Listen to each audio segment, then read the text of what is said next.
When it rolled out in 1967, this was your grandfather's 737, the introduction of the 737-100.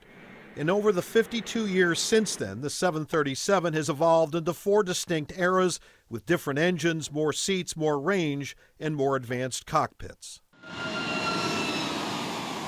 The relative safety of an airliner is calculated by dividing the number of accidents and the number of flights it's made.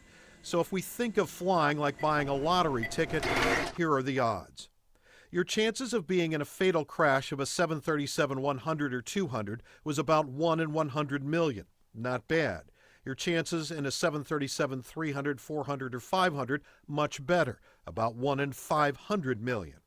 But the NG, the next generation, it's about 1 in 1.7 billion. It's one of the safest planes in the skies. Because of the two accidents fairly early on in 737 MAX's history, it now has a rate that's several dozen times higher than the previous generation of the 737. Todd Curtis is a former Boeing safety engineer who runs the website airsafe.com and came up with those numbers.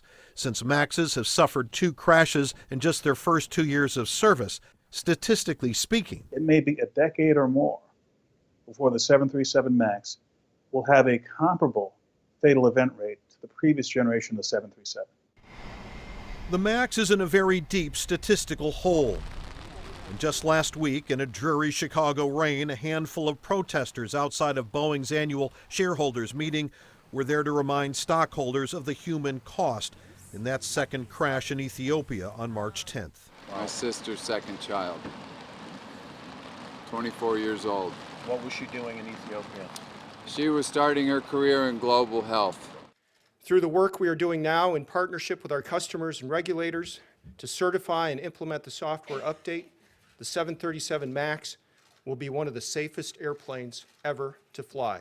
Boeing Chairman and CEO Dennis Muhlenberg at a news conference. It's a different world now with regards to aviation. In a sense, a much better world because it's safer, but also a much more reactive world and suspicious world when an accident does happen.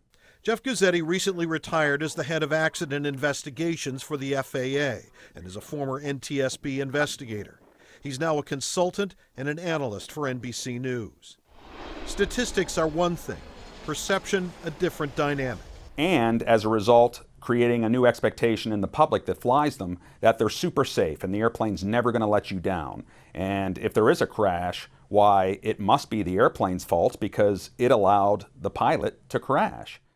I'm King 5 aviation specialist Glenn Farley. You can check out this and other stories on our 737 MAX playlist and get alerts when those new stories are published. You can also tell us what you would like to see in the future by posting your comments below.